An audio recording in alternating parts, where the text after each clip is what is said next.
السلام علیکم ورحمۃ اللہ وبرکاتہ۔ آج ہم حضرت سلمان فارسی کی اسلام قبول کرنے کی ایمان افروز داستان لے کر حاضر ہوئے ہیں اپنے سامعین کے لیے۔ کتاب کا نام ہے جویائے حق اور تحریر ہے عبدالحلیم شرر۔ حضرت سلمان فارسی رضی اللہ تعالی عنہ کی اسلام قبول کرنے کی ایمان افروز داستان کو سننے سے پہلے ہم شہر بصرہ پر نظر ڈال لیتے ہیں کہ اس زمانے میں شہر بصرہ کس طرح کا ہوا کرتا تھا۔ چلیں سامعین، ہم اپنی ویڈیو کا آغاز کرتے ہیں شہر بصرہ سے۔ شمالی صحرائے عرب کا قدیم شہر بصرہ، جو ارض فلسطین کے جنوب اور مشرق میں ان دنوں اجاڑ اور سنسان پڑا ہوا ہے۔ یہ شہر جیسا آج کل ویران ہے، ایسا ہی ان دنوں جبکہ ہم اپنے دوستوں کو اس کی سیر کرانا چاہتے ہیں، آباد و بارونق تھا۔ یہ تاریخی شہر وادی طفیل کی سب سے جنوبی شاخ کے کنارے، جو اکثر خشک پڑی رہتی ہے، اور بحر لوط کے جنوبی ساحل سے 15-20 کوس کی مسافت پر علاقہ ادوم اور ارض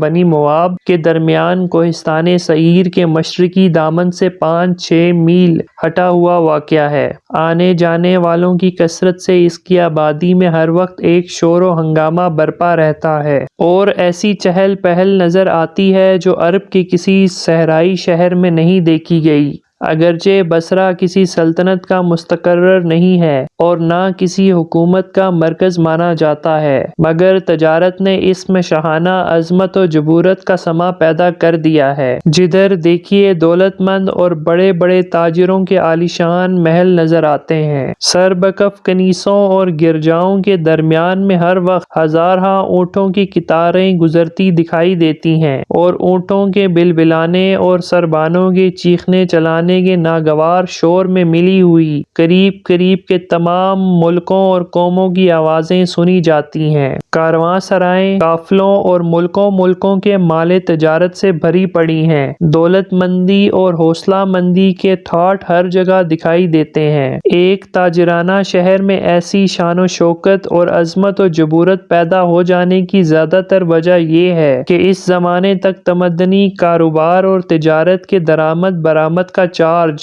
بحری جہازوں نے خشکی کے جہازوں یعنی کہ اونٹوں سے نہیں لیا ہے، اور ان بحری جہازوں کے زبردست بیڑے یعنی بڑے بڑے قافلے مشرقی مال تجارت کو اور اس کے ساتھ وہاں کے سدھا جہاں گرد سیاحوں کو مغرب میں اور مغربی پیداوار اور ممالک غرب کے مسافروں کو مشرق میں پہنچاتے ہیں۔ جنوبی شہریوں کی برکتوں کو شمال میں اور شمالی ملکوں کی نعمتوں کو جنوب میں لے جاتے ہیں، اور اس قسم کی تمام کاروانیں علی العموم اسی بارونق شہر بصرہ میں سے ہو کر گزرتی ہیں۔ تاجر مہینوں قیام کر کے مال تجارت کا تبادلہ کرتے ہیں، اور جیسے لدے پھندے آتے ہیں ویسے ہی نئی چیزیں اور مال لے کر واپس جاتے ہیں، جس کی برکت سے بصرہ میں ہمیشہ خرید و فروخت کا بازار گرم نظر آتا ہے، اور لین دین کا کارخانہ ہر وقت اور ہر موسم میں جاری رہتا ہے۔ مشرق سے یہاں ایران اور عراق کے قافلے آتے ہیں، جن کے ساتھ بابل اور فارس اور شمالی ہندوستان اور خطہ دختن کی نادر روزگار چیزیں ہوتی ہیں۔ جنوب سے عربوں کے قافلے آتے ہیں، جو یمن، حضرموت، عمان اور بحرین کی پیداوار کے ساتھ جنوبی ہند اور چین کے عام پسند سامان تجارت سے بھرے ہوئے ہوتے ہیں۔ مغرب سے مصر اور افریقہ کے قافلے وہاں کی مشہور چیزوں کو لاتے ہیں، اور شمال سے دمشق اور روم کا مال آتا ہے۔ غرض کوئی گھڑی ایسی نہیں گزرتی جبکہ بصرہ میں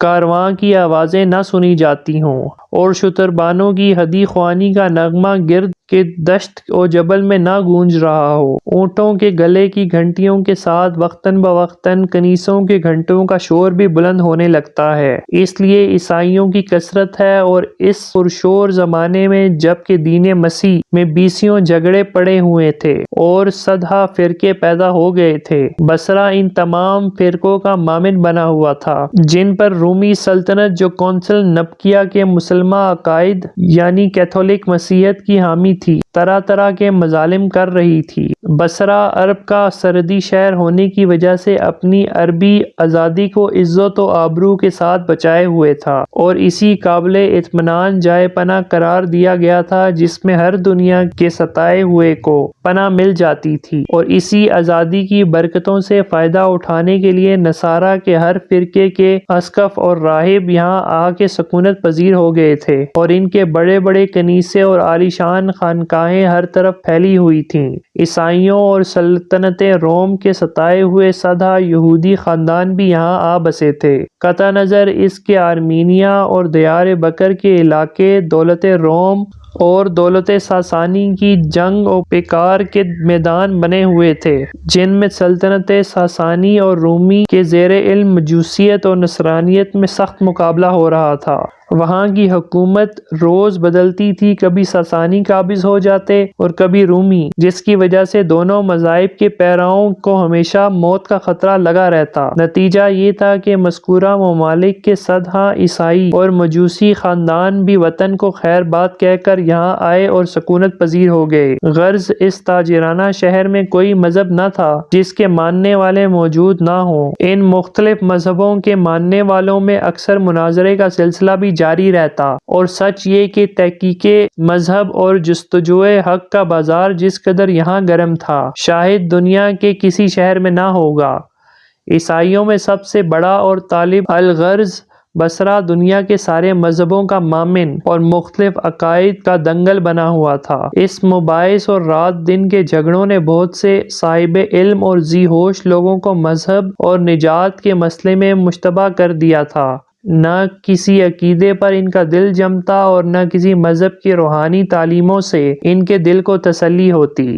اور بصرہ ہی پر موقوف نہیں، ساری دنیا ان دنوں اس تذبذب اور تردد میں پڑی ہوئی تھی کہ سچا دین کون سا ہے اور حق کی تلاش کی جائے تو کہاں ملے گا، اور چونکہ تمام مختلف گردوں کی جائے پناہ بصرہ تھا، لہٰذا یہ شکوک و شبہات یہاں سب سے زیادہ نمایاں ہوئے تھے۔ یہ حالت تھی بصرہ کی، جبکہ ہم اپنے سامعین کو اس کے سواد میں لائے ہیں۔ تجارت و مذہب نے ہم آغوش ہو کے جو دھوم دھام یہاں پیدا کر رکھی ہے، اس کی سیر کراتے ہوئے ہم انہیں آباد اور مختلف المذاق لوگوں سے بھری سڑکوں پر لیے جاتے ہیں۔ آخر جاتے جاتے ہم شہر کے مغربی پھاٹک سے باہر نکل کے دیکھتے ہیں کہ دیوار شہر سے 2-3 میل کی مسافت پر کوہستان سعیر کی ایک بلند پہاڑی کے دامن میں ایک سرسبز و شاداب خطہ زمین پر نہایت ہی پرتکلف اور محنت سے ایک خوش سواد باغ لگایا گیا ہے، جس میں بڑے بڑے گھنے درخت سایہ کیے ہوئے ہیں، نونہالانے چمن جو نہایت ہی شگفتہ معلوم ہوتے ہیں، بادیں نسیم کے جھونکوں سے جھوم رہے ہیں، جدھر نظر جاتی ہے طرح طرح کے پھول کھلے ہوئے ہیں۔ اس ریگستانی خشک زمین میں اس قدر سرسبزی کی اصل وجہ یہ ہے کہ کوہستان سعیر سے کئی چشمے اتر کے آئے ہیں جو اس باغ کی آبیاری کی نظر ہو گئے۔ اس باغ میں گھنے اور گنجان درختوں کے اندر سے ایک عظیم و شان گرجا اپنے بلند کنگرے باہر نکالے ہوئے ہے، جس کے گرد بہت سے راہب عبادت اور ریاضت میں مشغول رہا کرتے ہیں۔ راتوں کو یہ لوگ نمازیں پڑھتے اور زور زور سے ضربیں لگاتے ہیں، اور دن کو اپنے اس باغ کی خدمت اور درختوں کی دیکھ بھال میں مصروف رہتے ہیں۔ باغبانی کے علاوہ یہی راہب دار و وثار کی خدمت کرتے ہیں، اس لیے مقتدروں اور جویائے حق سیاحوں کی کوئی نہ کوئی جماعت ہر زمانے میں موجود رہتی ہے، جو لوگ ذوق و شوق اور دلی عقیدت سے آ کے ان نیک نفیس و پاک باطن بزرگوں کی قدم بوسی کرتے اور واپس چلے جاتے ہیں۔ ان مذہبی سیاحوں کی اقامت کے لیے خانقاہ سے ملا ہوا ایک مہمان خانہ ہے، جس میں ٹھہرنے والوں کو بے نفس میزبانوں کی بے ریا مہمان نوازی سے بڑا آرام ملتا ہے، اور گو کہ ان لوگوں نے دنیا کو ترک کر رکھا ہے، لہٰذا دنیا اپنے اوپر حرام کر لی ہے، مگر پھر بھی ان کی آزادانہ زندگی اور دنیاوی شور و شر سے علیحدگی میں کچھ ایسی دلکشی ہے کہ جو آتا ہے اس کا جی چاہتا ہے یہیں کا ہو جائے اور انہی نفس کش لوگوں میں رہنے لگے۔ سامعین، یہ تھا شہر بصرہ کا پس منظر۔ آپ سے گزارش ہے کہ اگر آپ میرے چینل پر نئے آئے ہیں اور آپ نے چینل ابھی تک سبسکرائب نہیں کیا تو اس کو سبسکرائب کر لیں، تاکہ حضرت سلمان فارسی رضی اللہ تعالی عنہ کی اسلام قبول کرنے کی ایمان افروز داستان آپ تک پہنچ سکے۔ ملتے ہیں اس داستان کے اگلے حصے میں۔